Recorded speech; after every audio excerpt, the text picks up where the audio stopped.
Melaka tu mereka kata ini tidak boleh dibuat. Tapi bila itu dilakukan, mereka baru nampak kata ia boleh lakukan. Bagaimana dalam masa 2 atau 3 keturunan sahaja orang Melaka boleh berubah dari cosmopolitan menjadi sebegitu tertutup sekali pemikirannya. Kerana kepercayaan pada diri sendiri itu, saya rasa ini dapat hilang dengan secepat. Khususnya apabila kita berdepan dengan satu kuasa yang lebih besar.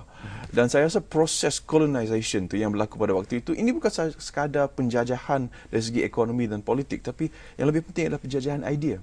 Apabila sistem penjajahan tu daripada ruang ekonomi dan sosial tu masuk ke dalam ruang intelek kita, ini bahayanya. Dan saya rasa oleh kerana itu, Munshi Abdullah pada waktu itu telah sedar bagaimana bahayanya proses mental colonization ini, dan ia cuba memberi jawapannya, responsnya kepada dominasi intelektual ini dengan cara ini sendiri.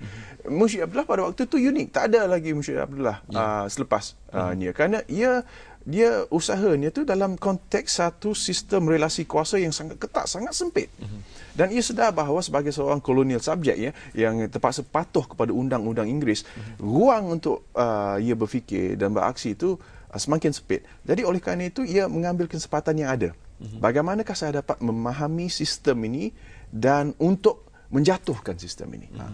Ini seperti yang ditulis oleh intelektual Afrika Utara Frantz Fanon, iaitu dilema colonial subject itu adalah untuk menggunakan idea-idea yang wujud dalam struktur hegemoni kolonial itu untuk menguntuhkan hegemoni itu. Jadi kita patut membaca Munshi Abdullah, tulisan Munshi Abdullah melalui perspektif ini. Sebenarnya ia kita dapat katakan seorang ejen dalaman. Ia masuk dalam sistem itu untuk menguntuhkan sistem itu. Dan tulisan-tulisannya oleh kerana itulah masih tajam, masih pedas, walaupun dah sampai ke hari ini.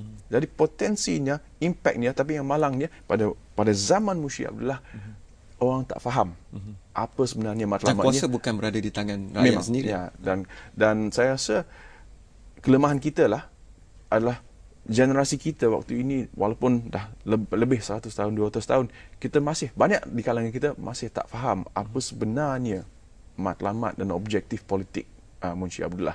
Kerana kita begitu fokus kita lebih kepada isu-isu yang dianggap oleh Munshi Abdullah sendiri sebagai tak penting, seperti suku bangsa Munshi Abdullah. Itu bukan penting. Yang penting adalah idea yang ditulis, matlamatnya. Terima kasih banyak kepada Dr. Farisno. Itu pandangan Dr. Farisno. Malah banyak lagi. Kalau anda tidak berminat dengan politik pun, sekurangnya fakta seperti Kerajaan Melayu Melaka dulu ada 8,000 meriam, dan dari segi kejuruteraannya setanding, diiktiraf oleh pengkaji, setanding dengan negara Jerman misalnya. Tapi dalam filem kita hanya melihat keris dan tombak sahaja digunakan contohnya. Dan itulah cabaran menanti kita. Itu pandangan Dr. Farisno. Apa pandangan anda? Hantarkan kepada sudut pandangan astro.com.my. Dan kalau anda baca buku ini, anda boleh dihubungkan dengan hikayat sejarah Melayu yang naskah kedua yang kita tidak baca itu, semuanya ada dalam bibliografi dan sebagainya, boleh dilihat dalam buku ini. Sekian saja untuk sudut pandang pada kali ini. Selamat malam dan terima kasih.